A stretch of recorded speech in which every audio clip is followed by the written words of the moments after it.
Del deseo de ser lisonjeado, líbrame, Señor. Del deseo de ser alabado, líbrame, Señor. Del deseo de ser honrado, líbrame, Señor. Del deseo de ser aplaudido, del deseo de ser preferido a otros, del deseo de ser consultado, del deseo de ser aceptado, del temor de ser humillado, del temor de ser despreciado, del temor de ser reprendido, del temor de ser calumniado, del temor de ser olvidado, del temor de ser puesto en ridículo, del temor de ser injuriado, del temor de ser juzgado con malicia. Que otros sean más amados que yo, que otros sean más estimados que yo, que otros crezcan en la opinión del mundo y yo me eclipse, que otros sean alabados y de mí no se haga caso, que otros sean empleados en cargos y a mí se me juzgue inútil. Y podríamos seguir porque estas son las letanías de la humildad del cardenal Merry del Val. Hola, ¿qué tal a todos? Bienvenidos al Club Dalroy. Tengo aquí conmigo a Santiago Bell, el nieto desconocido de Kierkegaard. Y está con nosotros Javier Rudio, el espectro del tiempo de Santo Tomás de Aquino, también aquí presente. Y hoy tenemos un invitado muy especial que es el Ángel Barahona, que es, para empezar, nuestro jefe, entonces le tenemos que tratar bien. Pero luego además es un gran amigo, es una persona que sabe muchísimo de muchísimas cosas, por supuesto, de filosofía, de teología. Es un grandísimo especialista en René Girard, muy reconocido. Y tenemos la inmensa fortuna de tenerlo entre nosotros para poder hablar de las cosas que realmente importan, no de cosas pasajeras, que a veces también merece la pena discutir y conversar sobre cosas que son así más llevaderas, pero sobre todo hay que a veces hacer un alto en el camino y centrarnos en lo que es realmente importante. Yo creo que tenemos la oportunidad, el privilegio de poder hacerlo de la mano de Ángel, porque él es maestro y como todo buen maestro pues nos sabe guiar por el sendero recto. Y hoy, sobre todo, hablando del tema que nos ocupa, que es René Girard. Exacto, Javier. Hoy tenemos ganas de hablar de Girard.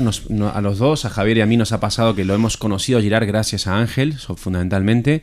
Y ha sido una lectura de un autor, de un pensador católico que ha sido verdaderamente revolucionaria. Es un autor que abre muchas vetas, ¿no?, de la razón.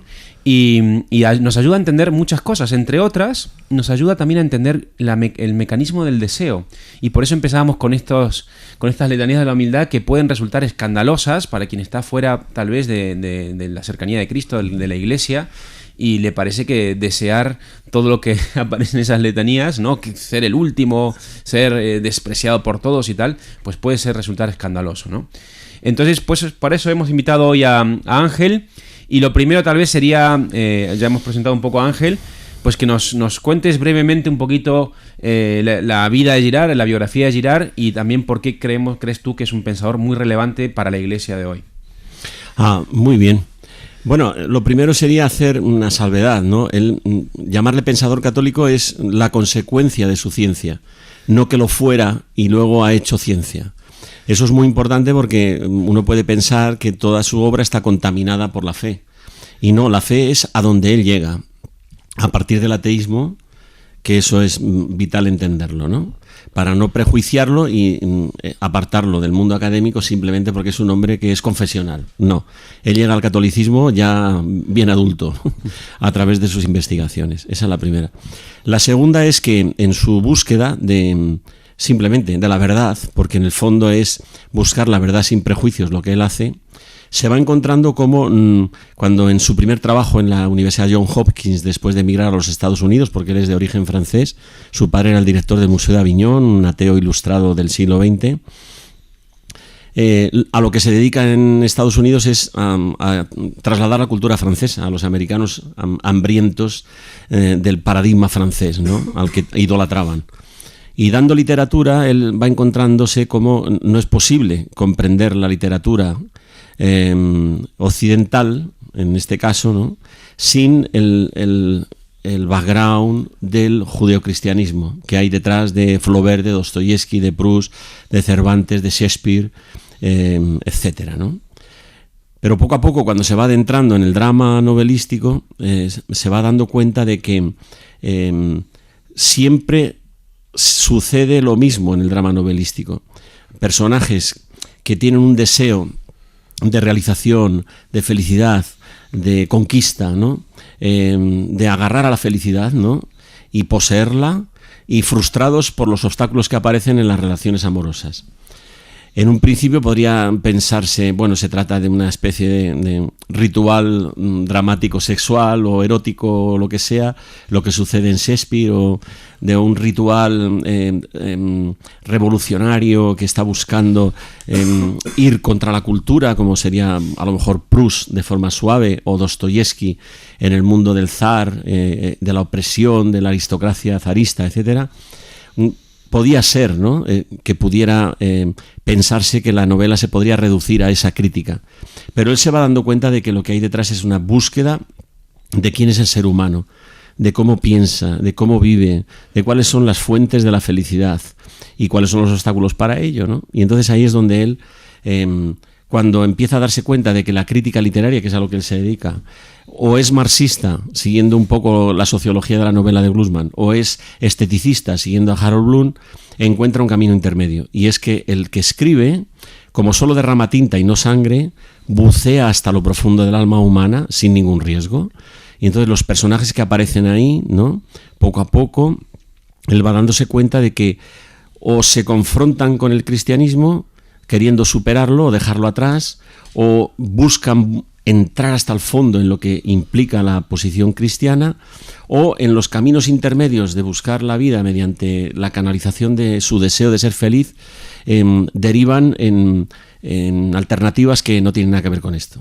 Tienen que ver con la política, con la sexualidad, con la búsqueda interior, etcétera, etcétera. Abriéndose camino entre estas alternativas, él poco a poco se va dando cuenta de que el drama literario está todo fundamentado en el drama bíblico. Y aquí me callo. Sí, vamos a ver, para quienes no conozcáis del todo a Girard, no conozcáis mucho a Girard, esta es esto que le sucede de descubrir verdades antropológicas en las novelas. Esto es mucho más que un entretenimiento, esto es mucho más que una lucha de clases. Aquí se nos presenta al hombre en las raíces del humano. Entonces escribe un libro que se llama Mentira romántica y verdad novelesca. Eso es. Lo cual a mí me pareció un libro absolutamente brillante. No sé si Ángel luego tendrá libros preferidos, pero a mí este es probablemente uno de mis favoritos de Girard. Y en este libro, efectivamente, Girard dice que hay dos tipos de escritores. Está el escritor romántico, que el escritor romántico nos presenta al héroe. El héroe es aquel que vive la trama de su vida como una especie de Prometeo, que saca los deseos de sí mismo, ¿no? O sea, yo deseo esto y voy a por ello, entonces trabajo y lo consigo. Y de alguna manera está obnubilado como una especie de ser que crea sus propios deseos. Y en cambio los grandes novelistas, Dostoyevsky, Proust, Flaubert, todos los que ha comentado Ángel recién, parece que no dicen, ojo con la forma en la que deseamos. Pensamos que el deseo es algo que nos afirma a nosotros mismos, que deseamos porque el objeto es deseable de por sí, y esto no sucede del todo así. ¿Podrías explicar un poquito esta triangularidad del deseo? Exacto. Nosotros creemos que los objetos son deseables por su belleza intrínseca, ¿no? Una chica, un coche, no sé... un puesto de trabajo, una forma de vida. Que es algo espontáneo que brota porque es atractivo en sí mismo, y yo, desde mi voluntarismo, pretendo adquirirlo o poseerlo para engalanarme o embellecerme con la posesión de ese objeto.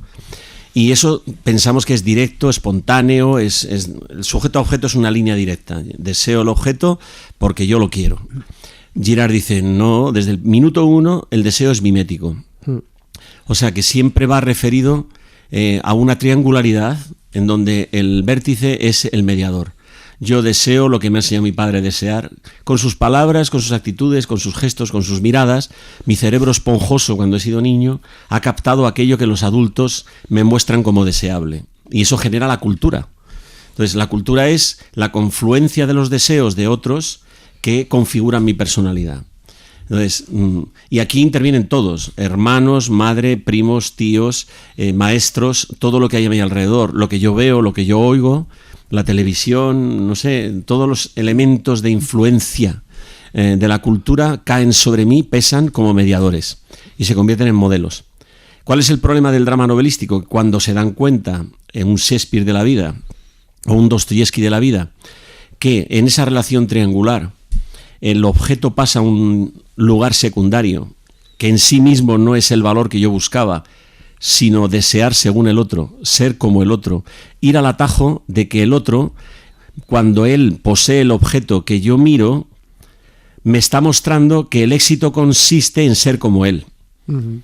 Y que esa posesión viene derivada del ser como él, y lo que quieres es ser como él. Por lo tanto, la imitación, la mímesis, mejor dicho, porque la imitación es una emulación, es positiva, es el aprendizaje humano. La mímesis no siempre es negativa, pero esta mímesis que me lleva a confrontarme con el otro porque quiere lo mismo que yo, y los objetos son tanto más valiosos cuanto más incompartibles sean, o es suyo o es mío. Entonces, en el drama novelístico aparece la rivalidad. Y eso es lo que llama la verdad novelesca. La mentira romántica es pensar que nuestro deseo es directo y espontáneo y es subjetivo. Y brota de ti mismo. Y brota de mí mismo. Sí. Y la verdad novelesca es que siempre viene teledirigido de alguna forma por la mirada del otro. Sí. Yo aprendo a mirar como mira el otro. Y aquí hay una cosa que siempre me ha parecido curiosa, paradójica, o al menos problemática, y es el hecho que nosotros cuando analizamos nuestros deseos, pues obviamente nos identificamos en primer lugar, estamos hechos a imagen y semejanza de Dios nuestro Señor, y por lo tanto estamos hechos para desear la felicidad, para desear el bien supremo, y por lo tanto hay algo en nuestra estructura que está de por sí bien hecha, que luego vendrá la concupiscencia, vendrá el pecado y todo eso pues se quedará comprometido, pero de por sí hay una cierta raíz en el análisis de la estructura de nuestro deseo que indica que precisamente estamos bien hechos, y sin embargo luego vemos como efectivamente, como constata René Girard, el llevar a cabo estos deseos, o el cómo se manifiestan estos deseos en nuestra vida cotidiana, lo que termina generando es una violencia que nutre precisamente que se nutre de esa rivalidad, ¿no? Entonces a mí me parece interesantísimo el problema tal como queda planteado, y luego la solución que propone René Girard. Y otra cosa también muy interesante es que efectivamente, siendo el deseo de por sí bueno, estando bien predispuesto, Girard, sin haber llegado todavía al cristianismo, ya descubre que hay algo que arruina, ¿no? Que arruina Sí, la estructura justo, del deseo, justo. que la mancha, que la disgrega y la convierte en esa parodia que es desear lo que el otro me muestra como deseable. Entonces yo deseo, como decía Ángel, deseo el objeto pierde interés. Yo lo que quiero es ser el otro. Yo quiero ser el otro, tener el prestigio que tiene el otro ante mis ojos, ¿no? Y da igual ya el objeto en sí, ¿no? Entonces, esta deformación del deseo, que nosotros de la teología cristiana diríamos, aquí está el pecado original, aquí está la concupiscencia, ¿no? Entiendo eso, ¿no? Eso es. Pues Girard lo descubre sin todavía haber accedido al cristianismo. Entonces, lo que está describiendo es, esto es lo que sucede en la realidad. No solamente en la novela, sino en la realidad. Y es un golpe muy fuerte, porque claro, todos creemos que somos todos románticos de por sí mismos, ¿no? Sí, autónomos, sí. y ¿cómo que yo no? O sea, que mi deseo en el fondo no es mío. El deseo me lo ha sugerido alguien. Eso ha sido un deseo que ha brotado en mí por sugestión, por la mirada del otro, por envidia. Y entonces dice una cosa que me gustaría que nos cuentes, Ángel, un poquito más. Girard dice que el origen de esta forma de desear es lo que él llama deseo metafísico en este libro, que es una especie de repugnancia hacia el propio ser, hacia nuestra propia inconsistencia ontológica. ¿Puedes desarrollar un poquito esto, no? A ver, sí, no es fácil la cuestión. Es verdad que la mímesis no procura tanto, porque en el fondo lo que hay detrás es lo que él descubre en la Biblia, ¿no? Que lo que suscita la rivalidad es usurpar o suplantar al otro en su deseo. Por eso Caín mata a Abel, porque desean lo mismo y porque aparece ahí esa rivalidad envidiosa, etcétera. Pero no es tanto el deseo, dice, imitar al otro en su forma de serlo, en su forma de ser, ¿no? Aparentemente para mí siempre el otro es más feliz que yo, revestido de un prestigio metafísico que yo no tengo, etcétera, sino buscar la originalidad. Es decir, distanciarme de él para ser original, pero imitándole para buscar ese punto narcisista diferenciador que me hace a mí singular. Y este es un punto interesantísimo, porque eso significa que en la medida en que el otro se convierte en obstáculo, porque yo me acerco mucho a él imitándole para suplantarle, el otro se siente amenazado. Y es donde aparece esa rivalidad mimética que lleva al crimen. Caín mata a Abel, Rómulo mata a Remo. Los gemelos están en todas las culturas como el origen cosmológico del orden social. Un gemelo mata a otro. La Biblia es el paradigma de esto. Pero una cosa, antes de saltar sí. a la Biblia, ¿no? Esto que estás explicando a mí me tiene fascinado, porque es, al final, la forma esta perversa que asume el deseo viene dada porque yo quiero ser diferente, porque yo quiero sobresalir, porque yo tengo un deseo de genialidad. Eso es. Y yo deseo lo que el modelo me muestra como deseable, porque el modelo para mí de alguna manera se ha salido de lo común, de lo igual, se ha diferenciado. Entonces yo quiero ser diferente para elevarme sobre los demás de alguna manera, porque considero que mi estatuto ontológico es nada. Entonces hay una especie de ansiedad, de angustia vital que me lleva a querer... es la enfermedad metafísica que dice Girard. El coche más alto, Eso es. el trabajo más prestigioso, la chica más guapa, ¿no? Un deseo que hoy se ve además en las redes sociales, en los influencers, en la publicidad, en todo, ¿no? Entonces de alguna manera viene esta perversión del deseo por ese deseo de diferenciarme. Eso es. Claro, eso acaba pareciéndome todavía más al otro porque... Exactamente. ¿No? Eso es la enfermedad metafísica que descubre Girard. En el fondo es lo que nos ofrece el mundo de la publicidad, la moda, los influencers, las redes sociales, el agruparnos en colectivos, en vestirnos de la misma manera, comprar las mismas cosas, ir a los mismos sitios, esas trend topics típicos del yo imito a mi grupo y me pertenezco a él en la medida en que más me parezco a él, siguiendo a un líder o no sé qué, no sé cuántos, pero claro, todo eso es de alguna forma es tratar de contener la violencia que me hace la presencia del otro, que en el fondo deriva en mi falta de autoestima.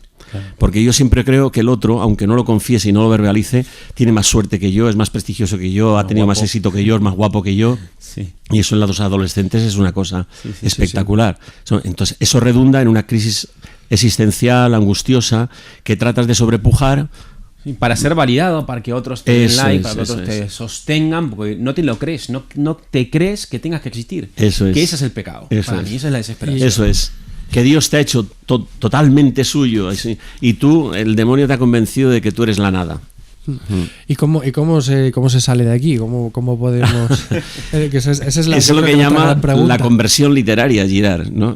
Por la literatura puedes llegar a la conversión, descubriendo a dónde conduce, cuál es el final de todas estas cosas, en esta relación pervertida del deseo, ¿no? Y educando el deseo, que ese es el otro punto, ¿no? El deseo tiene que ser educado, porque de alguna forma hemos considerado que es connatural, pero no lo es. El deseo es el producto de la humanidad. Los animales tienen instintos, están troquelados, ellos desahogan su sed de reproducción o su hambre o lo que sea con esa satisfacción inmediata que es hacerse con el objeto. En el ser humano los deseos son infinitos. Entonces, antropológicamente nosotros somos un ser insatisfecho por definición, porque solamente podríamos ser planificados volviendo al lugar del que hemos venido, que es ser con Dios. Entonces, mientras no lleguemos a eso, o diría San Agustín en alguna forma, ¿no? Estamos siempre insatisfechos. Somos como un saco roto por abajo, ¿no? Tú ya le puedes echar sexo, coches, dinero, afectividad, reconocimiento social, nunca estás satisfecho. Y eso genera angustia existencial. Entonces, ¿cómo se cierra el saco por abajo?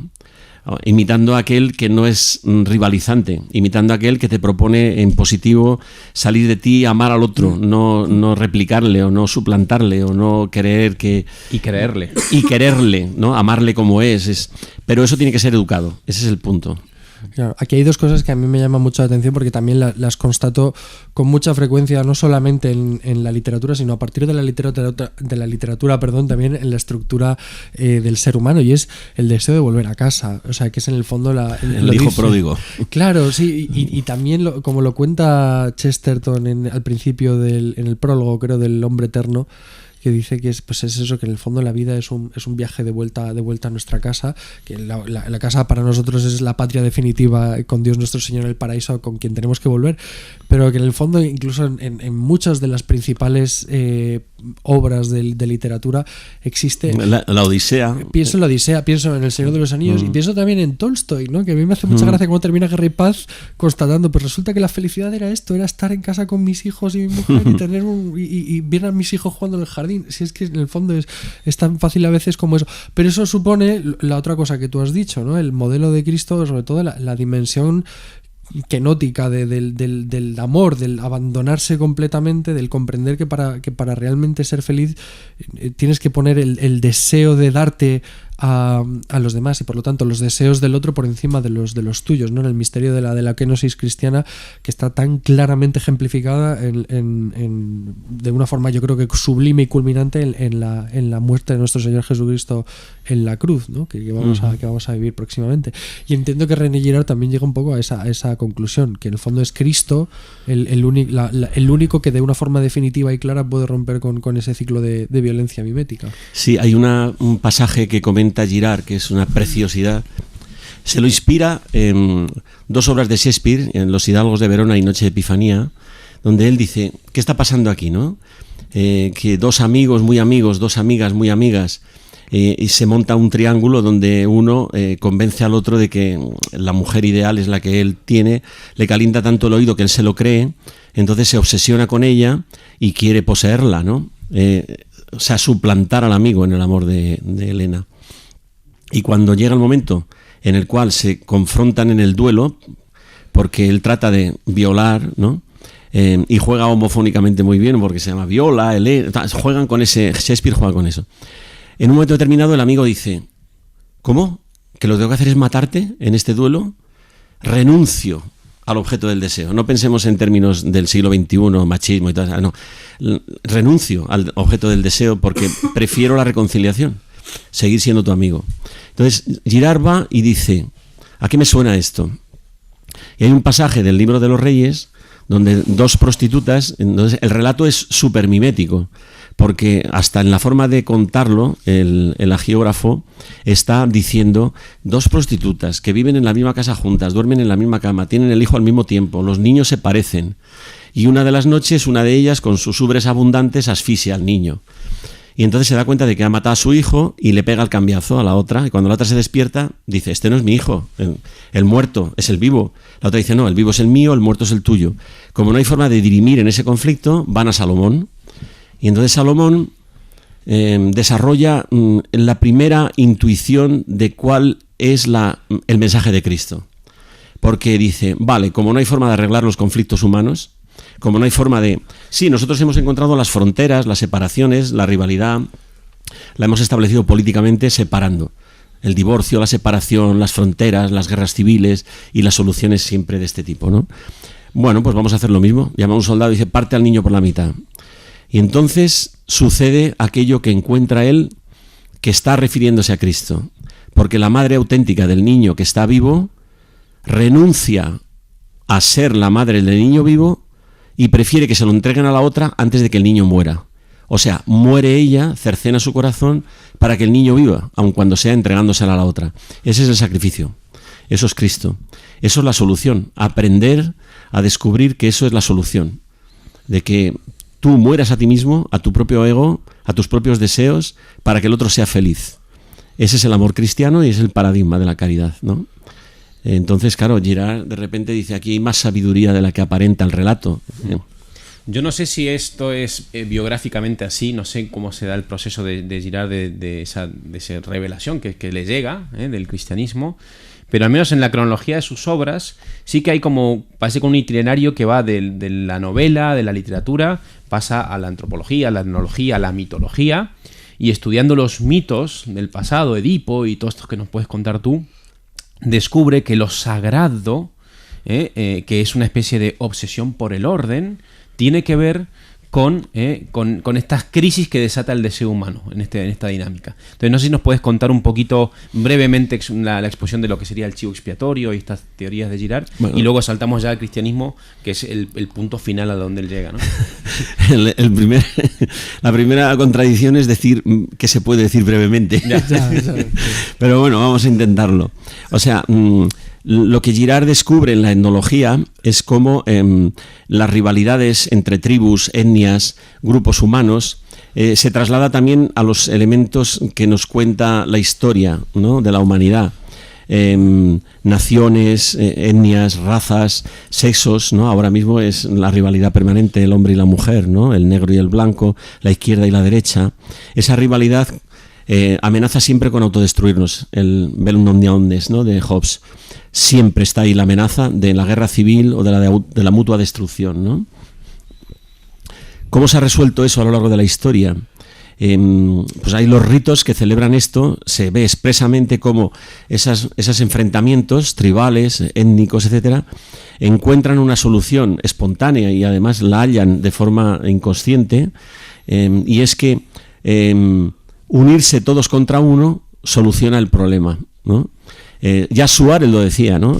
Imaginaos, en la época del Renacimiento ya él entendía, cuando se hablaba de las guerras, etcétera, contraria sunt circa eadem, ¿no? Los contrarios, cuando se ponen en círculo, son idénticos. El círculo es fundamental porque significa la unanimidad de la comunidad contra la víctima. Por eso los sistemas de lapidación semíticos, persas, incas, es rodear a la víctima y lapidarla. Por eso los cosos taurinos, por eso los anfiteatros trágicos donde se mataba a la víctima en el escenario. Por eso... El Coliseo. El Coliseo. El Parlamento, exactamente. Sí, la actualización es total. ¿Cómo se resuelven las rivalidades? Entonces, la historia lo muestra siempre, ¿no? Entre pakistaníes e hindúes, Gandhi tiene que morir, y luego Indira Gandhi, y luego Nehru. Entre palestinos e israelíes, Isaac Rabin. Entre zaristas, aristócratas del antiguo régimen ruso y los bolcheviques, Nicolás II y los Romanov. En la Primera Guerra Mundial, Francisco José I. En la Revolución Francesa contra l'Ancien Régime, Luis XVI, Jorge I en Inglaterra, lo mismo. Alfonso XIII en España, en una especie de anticipación del guerra civilismo, ¿no? Y luego Carrero Blanco, vuelan todos por los aires, sí. Y en la Guerra Fría, Kennedy. Y en la guerra racial en Estados Unidos, Luther King. Y Ceausescu, y Gaddafi, y Saddam Hussein. La lista es interminable. En la historia. Bueno, pues en el mito igual. Girard se da cuenta de que todos los mitos cosmogónicos originarios, Purusha mata a Prajapati y lo descuartiza y lo trocea y lo reparte y lo comen, antropofagia. Caín mata a Abel, Rómulo mata a Remo. Sipetotec, el mito de Popol Vuh, cuenta lo mismo sin haber contaminación cultural ni con los Vedas, ni con los Upanishads, ni con la Biblia, ni con nada. La misma historia una y otra vez. Y eso le llama la atención porque los mitos han descubierto el secreto. Y es que juntos, como fuente ovejuna, todos a una, matar a la víctima genera la comunión. Todos le hemos matado, todos somos inocentes. La comunidad se exime de la responsabilidad o de repartir de forma alícuota la culpa. No, si todos le hemos matado, ha sido una decisión unánime, todos somos inocentes, la víctima era culpable. En los mitos las víctimas se lo creen. Edipo se lo cree, todos se creen que han alterado el orden social y que merecían lo que les ha pasado. Porque han sido incestuosos y parricidas, caso de Edipo. En Sipetotec ha alterado el orden social, etcétera, ¿no? O los dioses malvados como Shiva o como... Sí. Igual, no me enrollo mucho en erudiciones estúpidas. Sí. Eso es, todo eso. Entonces, claro, cuando resulta que ese mecanismo funciona, hasta el punto de que también funciona para minorías colectivas. Por ejemplo, el antisemitismo típico de todo el mundo cultural occidental cristiano, ¿no? El judío tiene la culpa de todo y es caricaturizado, es un estereotipo, ¿no? En Francia, en Rusia, en Alemania, en todos los lados. El tipo extraño, el que es negro entre los blancos, el blanco entre los negros. Los homosexuales han sido también señalados como muchas veces, ¿no? Como víctimas expiatorias que pagaban por no sé qué cosa. Toda esta parafernalia, esta locura colectiva en la que la sociedad mueve los hilos de víctimas inocentes, no porque no hayan hecho nada malo, porque Ceausescu, porque Gaddafi, porque Nicolás II, porque Luis XVI, sí, que pueden haber... pero sino porque han sido elegidas estereotipadamente por sus rasgos. Es decir, ser rey, las monarquías son sagradas por eso, porque son un regalo de los dioses para cuando viene bien y cuando viene mal. Claro. Y son casi todos llevados a la Bastilla, a la Aquelarre, al garrote vil, a la plaza pública y a ser asesinados en sacrificio. Y derramar su sangre y probarla, como hacían con Luis XVI, para ver si es realmente una sangre divina o es un ser humano normal, ¿no? Pues esta historia ya no funciona. Este es el punto que describe Girard. Punto importante. Ha funcionado durante mucho tiempo. Tratamos una y otra vez de reproducirlo, ¿no? En una Alemania enfrentada entre el comunismo y el nacionalsocialismo, los judíos son caricaturizados como los malos, retratados como capitalistas con forma de rata, pero en Rusia hacían lo mismo. O sea, la cuestión es, esto ya no funciona. ¿Por qué? Y aquí es donde viene el tema del cristianismo. Antes de pasar al cristianismo, para ajustar un poco el esquema, para los que no habéis leído a Girard o lo estáis empezando a conocer, es muy interesante que esto que está contando Ángel tiene mucho que ver con lo primero que dijimos, con el tema del deseo mimético, ¿no? Porque Girard parece que lleva a la conclusión de que, claro, si deseamos de esa manera, donde acabamos todos rivalizando, todos imitándonos, todos pareciéndonos, se produce lo que él llama una crisis mimética, de indiferenciación. De repente ya somos todos iguales. Y el problema es no que seamos distintos y por eso nos peleamos, sino porque somos demasiado iguales, ¿no? Y tú esto lo explicabas muy bien diciendo, bueno, los judíos que se persiguen en Alemania es que ya se estaban totalmente identificados y mimetizados. Y eran más alemanes que los propios alemanes. Claro, vestían igual, ya no estaban mejores apartados, músicos, mejores profesores de universidad. Mismo puesto de trabajo, eran iguales. Pero tenían rasgos victimarios, ¿no? Entonces, ¿qué son los rasgos victimarios? Pues lo que le permite a una comunidad que está en una crisis de confusión decir alguno que destaque, que no esté confundido con nosotros, pues el rey que está en lo más alto, o el vagabundo que está en lo más bajo, o el cojo porque los demás caminamos bien y él no, y así, un poco con todos. Entonces, ya con esto podemos pasar si quieres, con este breve excursus, volvemos al tema, ¿no? Dice Girard también que este mecanismo de las religiones, porque al final las religiones funcionan así, las religiones antiguas lo que quieren es controlar que haya orden, que no se desate el caos. Entonces cualquier amenaza al caos, un sacrificio.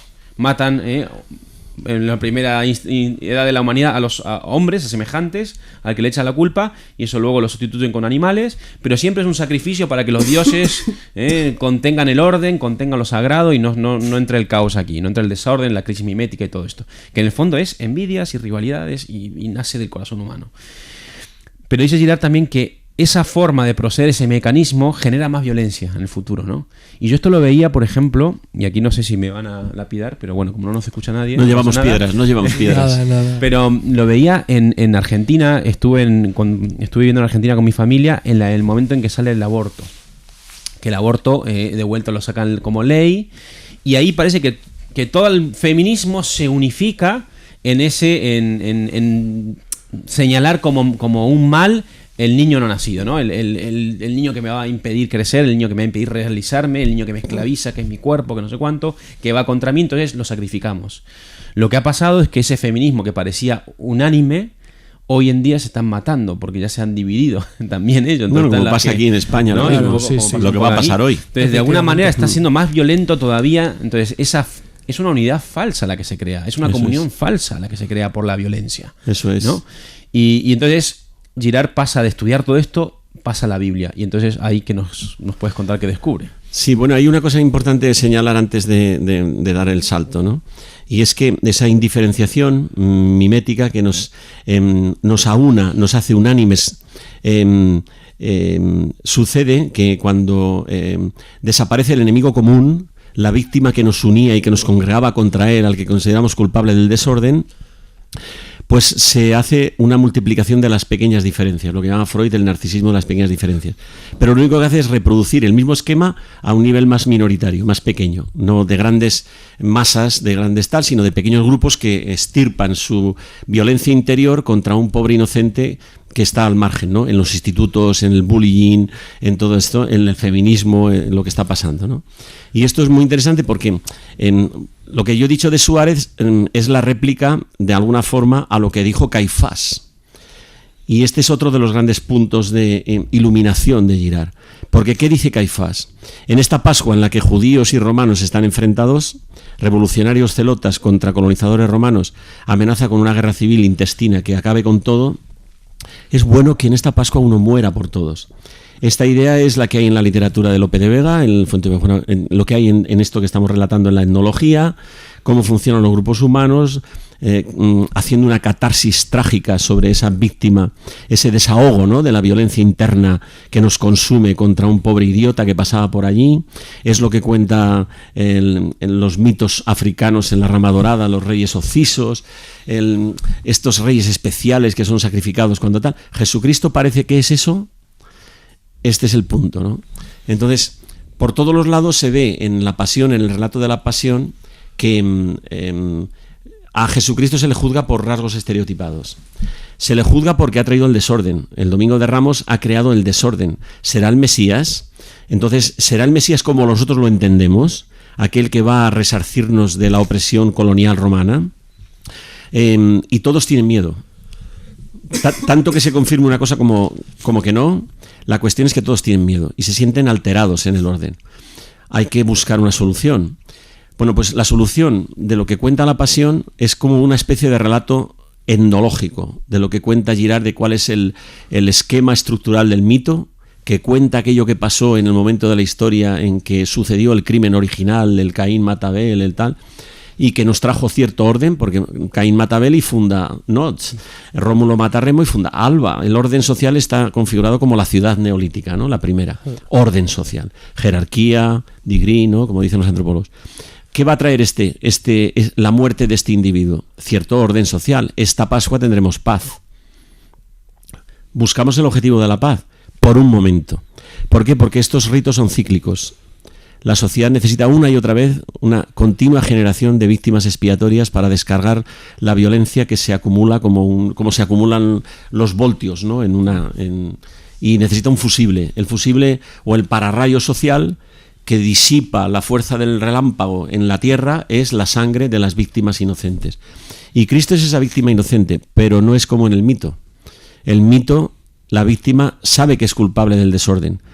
Y por eso mucha gente se confundía.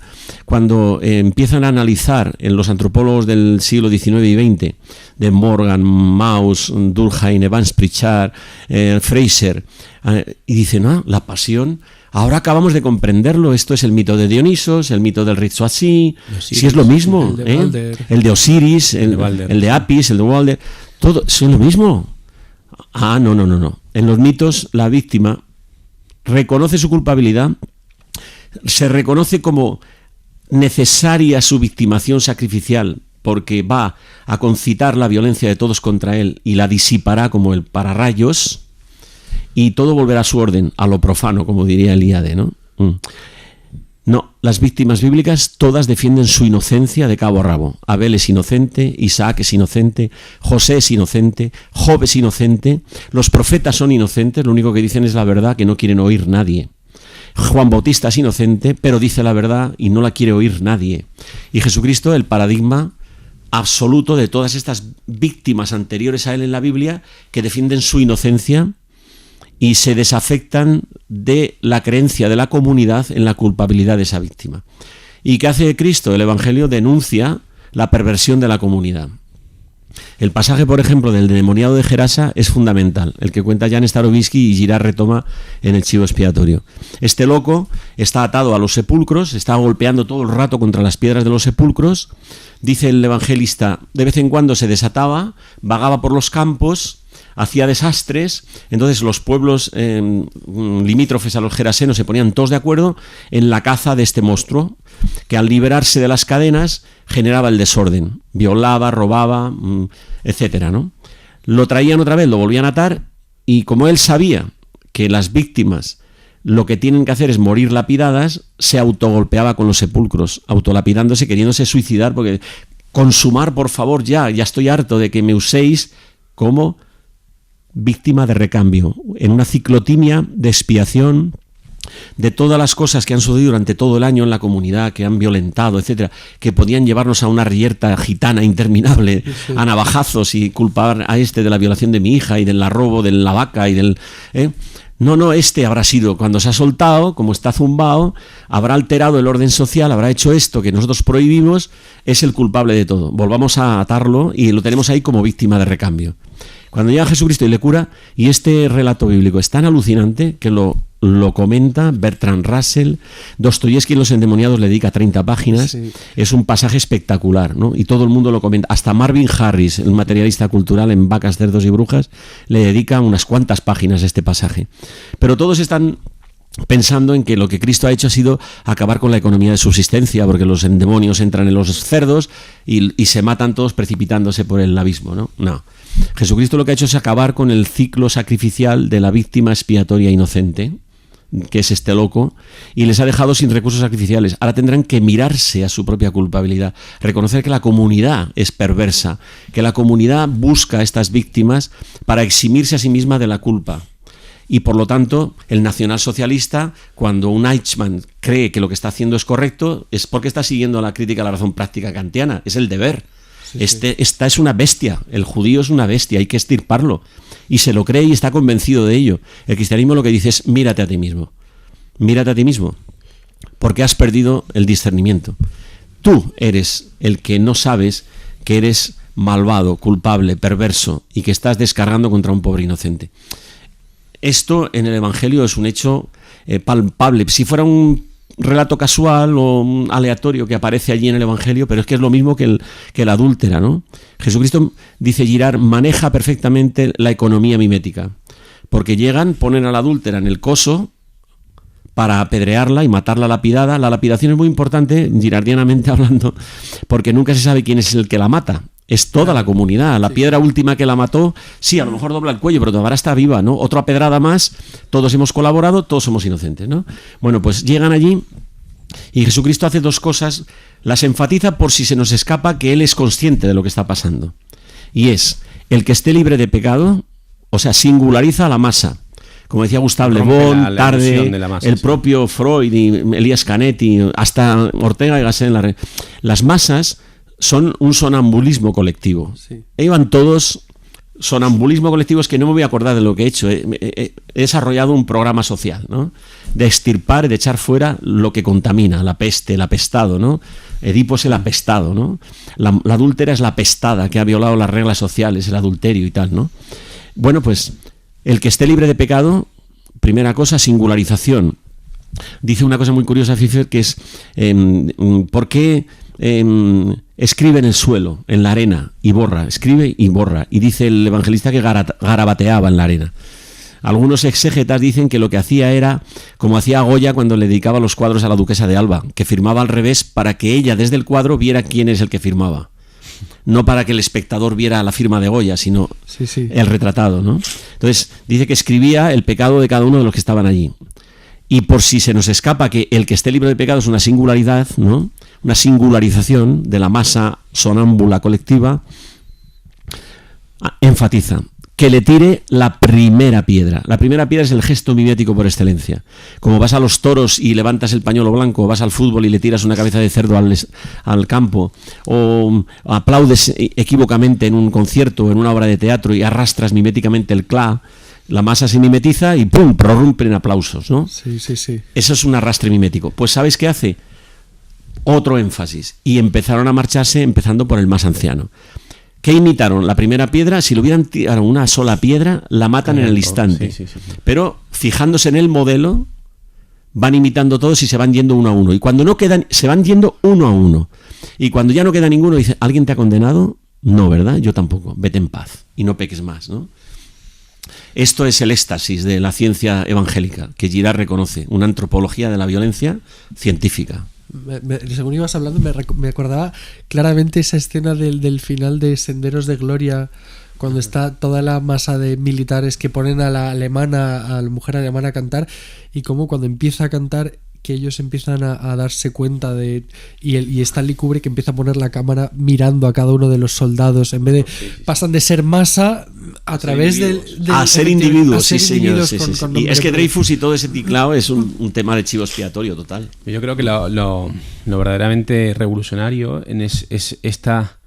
Claro, porque todo comienza porque nadie quiere ser un individuo, nadie se soporta, nadie se sostiene solo, y entonces lo que hace Cristo es devolverte a ti mismo, regalarte, pero desde un amor que solo Dios puede dar, que es un amor que crea, ¿no?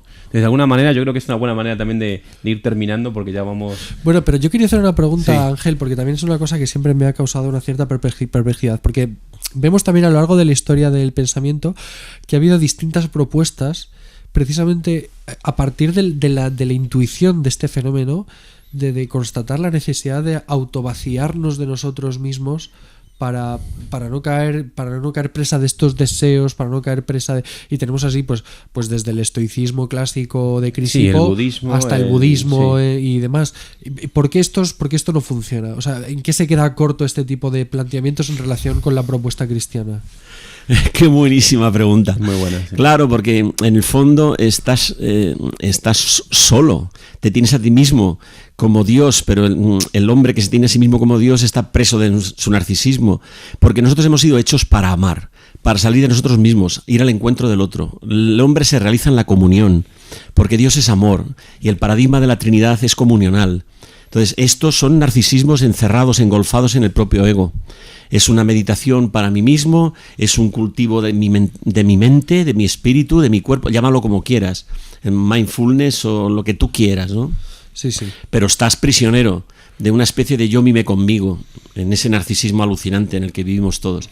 El cristianismo dice, no puedes ser feliz, ni teniendo plena presencia de ti mismo ante tu propio espejo, ni usando al otro y que el otro acepte ese ser usado porque a su vez te usará a ti en esa especie de reciprocidad en la que hemos concebido las relaciones humanas y la pura ética. No, el amor implica libertad, gratuidad y donación. Y esos 3 elementos solo los aporta el cristianismo. Y solo pueden ser posibles si vienen catapultados como los vasos comunicantes porque alguien en el manantial de la vida te hace que te sientas amado como persona, individuo, singularizado, como decía antes Santiago. Este es el punto. Y yo también quería terminar, porque solemos terminar así, antes de pasar a las recomendaciones bibliográficas, que yo creo que también todo lo que nos ha contado Ángel, que es que no solamente son intuiciones brillantes y que tienen mucho que ver con nuestra forma de entender la literatura, sino que también es vida. Yo siempre digo que por fin he entendido lo que es el amor del padre cuando he tenido un hijo y me he dado cuenta de que es un continuo donarme de mi tiempo. Te obligan a salir de ti mismo, quieras o no. Y aparentemente no hay una respuesta, sobre todo cuando los niños son muy pequeñitos, ¿no? Porque los no hay pobrecitos, reciprocidad. No hay una reciprocidad, es un vaciamiento total. Gratuidad total. Y claro, con todas mis imperfecciones y con todos nuestros límites y con todas nuestras impaciencias y demás, y uno comprende, claro, es que esta es la lógica del amor divino, es la de una donación total sin esperar nada a cambio, y eso es lo que realmente distingue el amor en clave cristiana de otras formas o de otras soluciones. A mí una pregunta rapidísima, aunque por ahí da para otro podcast, pero es que me he quedado con esa duda, que quería plantearlo, ¿no? Porque el cristianismo acontece hace 2000 años, Cristo llega al mundo, ¿no? Hace 2000 años. Y sin embargo tú mismo has señalado que la Edad Media, por ejemplo, y en época histórica posterior a la aparición de Cristo, los cristianos han perseguido y han caído en el mimetismo y han caído en la lógica sacrificial y han perseguido a los judíos y han perseguido a las minorías. Ajá. ¿Por qué pasa esto? Sería la primera pregunta. ¿Qué pasa que el cristianismo no permea? ¿Qué es lo que está sucediendo ahí? Y lo segundo es que hoy Girard también es un autor muy citado, muy comentado, y a mí yo he descubierto que hay 2 formas de entender a Girard que están ahí en las redes sociales, en el mundo. Y están quienes lo usan porque se sienten una minoría perseguida, entonces dicen aquí hay uno que habla bien de nosotros, pero que al mismo tiempo se convierten ellos en nuevos perseguidores, las minorías que de repente se convierten el victimismo actual está fundamentado en la revelación, exactamente. Claro. Pero se ha pervertido, sí. Se ha pervertido. Y están los otros que dicen, no, es que a ver, el tema es que sí, efectivamente se da una persecución de minorías, pero tú no es que seas la minoría, lo que te salva es reconocerte tú como parte de la masa mimética, del que ataca, del que machaca, y ahí te das cuenta de quién es realmente, y entonces tienes que buscar de alguna manera una respuesta a eso, a ese problema que tú tienes, ese deseo metafísico, todo esto. ¿Puedes comentar brevemente? Madre mía, brevemente, dice.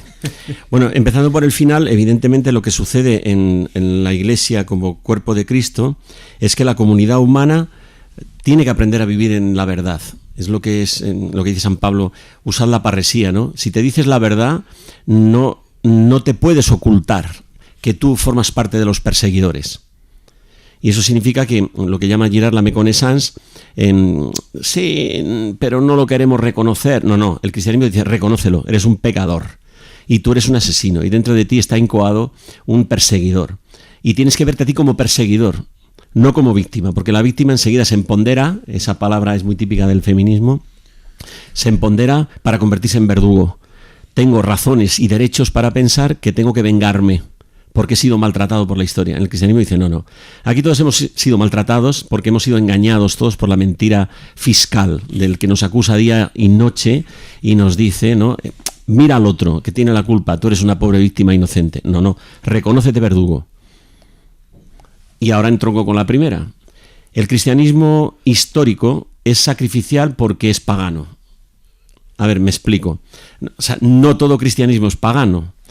Lo que pasa es que es verdad que la transición que hacen los primeros siglos, cuando el constantinismo se pone en marcha, es que en el fondo los romanos no entienden, los griegos ni los judíos, en qué consiste verdaderamente la revolución que aporta Jesucristo. y las comunidades primitivas de los 2 primeros siglos, ¿no? De vivir en comunión, en parresía, compartiendo los bienes, buscando el amor, el martirio, todo ese tinglao, ¿no? Por amor al otro, no por masoquismo, ¿no? Y pasan de repente a entender que Afrodita y la Virgen, pues lo mismo, ¿no? Que el sacrificio de Dionisos o de Osiris, pues lo mismo que el de Cristo. Y subyace una mentalidad pagana. Por lo tanto, hay en paralelo 2 formas de vivir el cristianismo que se ponen en marcha a partir del siglo IV, ¿no? Lo cual no quiere decirse que no haya bueno en el otro, en el sacrificial, y no haya malo en el otro, el que pretende ser ortodoxo, auténtico, etcétera, ¿no? En los eremitas, los que fundan órdenes religiosas para vivir en comunidad, ir en paralelo al mundo bárbaro, al mundo romano, decadente. No quiere decir que no haya mal en uno o en el otro. Lo que pasa es que es verdad que hay 2 formas de entenderlo. El cristianismo que se mimetiza con el mundo pagano y sigue pensando en el mismo ciclo vital que traían heredado por las costumbres naturales, ¿no? Justo. Y el otro, el que se toma en serio a Jesucristo y sabe que está delante de una revolución, de una revelación.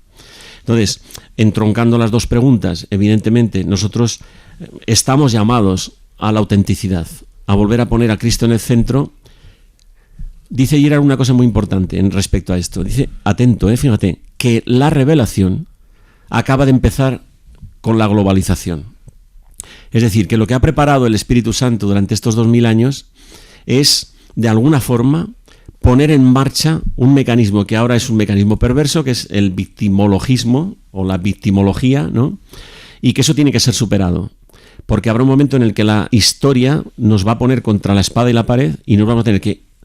Y aquí viene el punto sórdido de la propuesta girardiana, o la reconciliación o la nada.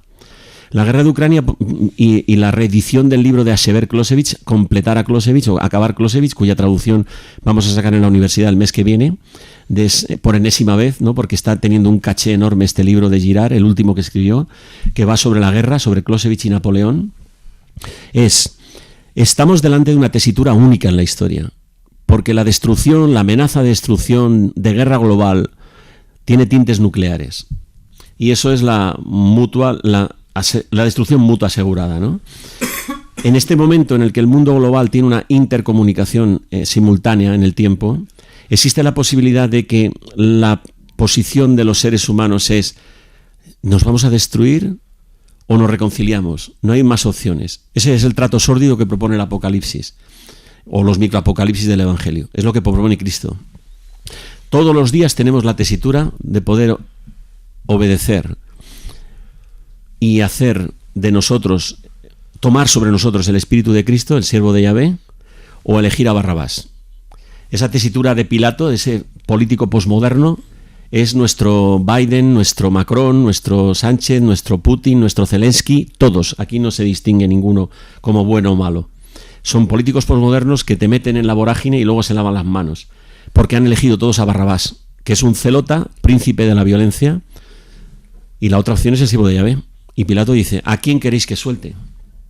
La humanidad ha decidido soltar a Barrabás, soltar la violencia. La propuesta de Cristo, dice Girard, todavía no ha empezado a ser tomada en serio. La revelación está en marcha, pero no ha acabado. Porque ante las tesituras de la autodestrucción mutuamente asegurada, lo nuclear o lo ecológico o lo catastrófico que estamos haciendo, hay una alternativa. Es utópico pensar que pudiera haber una reconciliación entre los hombres cuando se vean entre la espada y la pared, a lo mejor.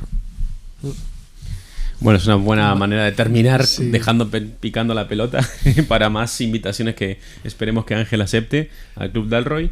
Y nada, ahora simplemente rápidamente vamos a hacer una recomendación bibliográfica. Normalmente recomendamos algún libro para la gente que nos está escuchando y quiera seguir profundizando en esto. No sé si... Yo tengo uno, que es el libro de Ángel. Que Hombre, me evitas hacer de umbral. Que es una buena introducción a Girard. Es René Girard, de la ciencia a la fe, y está publicado por la editorial Encuentro. Así que con esto abro yo la veda. Yo voy a recomendar el único libro que he leído de René Girard, que es el de Shakespeare, Los fuegos de la envidia, que además me lo leí porque hace, no sé si Ángel lo recordará, pero Ángel me pidió que me lo leyera hace como 7 años cuando yo llegué a esta casa a empezar a dar clase, y me lo leí y me acuerdo que me llamó muchísimo la atención y fue una introducción, yo creo, en la vorágine del pensamiento de la propuesta de Girard, y lo recuerdo con muchísima satisfacción, como un grandísimo análisis de la obra de Shakespeare, y de una forma completamente distinta a como yo había leído hasta entonces. De todas formas, siempre me he quedado un poco con un doble pique, un doble resquemor, porque yo siempre he pensado que sería magnífico un análisis en clave girardiana del Señor de los Anillos, y luego no sé si hizo algo sobre Dante. Porque es que eso también habría, vamos, seguramente que es magnífico, porque también ahí hay un material riquísimo. Sí. Pero vamos, es que me pega todo que fuera un lector de Dante y que además se aprovecha. Hay un capítulo entero dedicado a Dante, a Paolo y Francesca. Bueno, claro. Que es buenísimo, en Antropología, Literatura y Mimesis, que tradujo Gedisa. Muy bueno. Y luego, sobre literatura, yo empezaría por Mentira romántica, verdad novelesca. Como ha dicho Santiago, es el libro cumbre, la condensación de muchos años de investigación. Es precioso. Y desde el punto de vista de cristiano hay un montón de libros, porque Girard es genial poniendo títulos. Acaba de sacar ahora Sígueme, de Tania, la ha traducido por Miguel García Baró, se ha empeñado en esto y se lo agradezco muchísimo, en hacer una traducción nueva del libro de Girard, de las cosas ocultas desde la fundación del mundo. Que es una preciosidad, de donde hace una confesión de fe católica, ¿no? Muy buena. Luego, 2 o 3 libros que he traducido yo: El sacrificio en Encuentro, Cuando estas cosas empiecen a suceder, también en Encuentro, aquel por el que llega el escándalo, en la colección Esprit, en Caparrós. Fijaros qué títulos más bonitos. Sí. Veo a Satán caer como el relámpago, otro fundamental. La ruta antigua de los hombres perversos, a todos aquellos que les guste Job y que quieran entender la mentalidad del judaísmo ortodoxo como Dios manda y hasta dónde llega, es la ruta antigua de los hombres perversos. Básicamente estos, ¿no? Y yo, el último, es el que recomiendo, que es el que va a traducir ahora la Universidad Francisco de Vitoria, que es Acabar Clausewitz.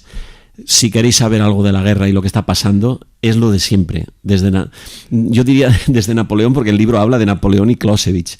Pero bueno, ahí se puede ver. Desde Homero. Desde Homero, exactamente. Exactamente, desde la guerra de Troya. Sí.